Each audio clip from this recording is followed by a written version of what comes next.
సాధారణంగా మీరు ఒక మనిషిని నమ్మాలి అంటే ఏం చేస్తారు? ఆ వ్యక్తి వేసుకునే బట్టలు, మాట్లాడే మాట తీరు, హోదా, పొజిషన్ ఇవన్నీ చూసి అతను మంచివాడనో లేదు అంటే బాధ్యత గలవాడని చెప్పి ఒక నిర్ణయానికి వచ్చేస్తాం. ఇవన్నీ చూసే అందరూ ఆ వ్యక్తిని నమ్మారు. కానీ అతను మాత్రం లక్కీ భాస్కర్ సినిమా చూపించారు. అదే తెర మీద అనుకోండి, విలన్ చేసే మోసాలు చూసి థ్రిల్ అవుతాం. వావ్, స్క్రీన్ ప్లే ఎంత బాగుంది, ఎంత తెలివిగా మోసం చేశాడు అని చెప్పి ఆశ్చర్యపోతూ ఉంటాం కదా.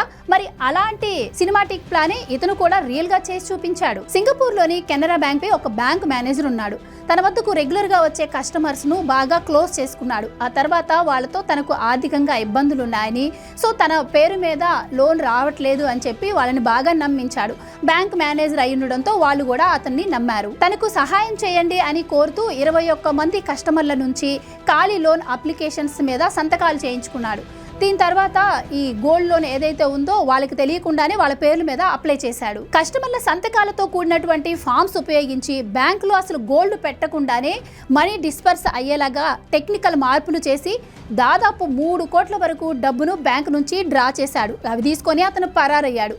తర్వాత బ్యాంక్ ఆడిట్ జరుగుతున్న సమయంలో ఈ వ్యవహారం అంతా బయటకు వచ్చింది. ఇదొక్కటే కాదు, మన దగ్గర ఇలాంటి సంఘటనలు తరచూ చాలానే జరుగుతున్నాయి.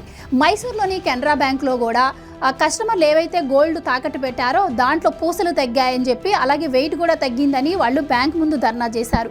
చెన్నైలోని కెనరా బ్యాంక్లో కూడా గోల్డ్ తాకట్టు పెడితే వాళ్ళకి నకిలీ రోల్డ్ గోల్డ్ తయారు చేపించి ఇవ్వటం అయితే జరిగింది. ఈ రోజుల్లో సేఫ్ అనుకున్న బ్యాంకుల్లో కూడా తరచూ ఇలాంటి సంఘటనలు జరుగుతూ ఉన్నాయి. సో మనం కూడా కొన్ని జాగ్రత్తలను పాటించాలి. బ్యాంక్ అధికారులు అయినా సరే ఖాళీ పేపర్లపై అప్లికేషన్స్ పై సంతకాలు పెట్టకూడదు.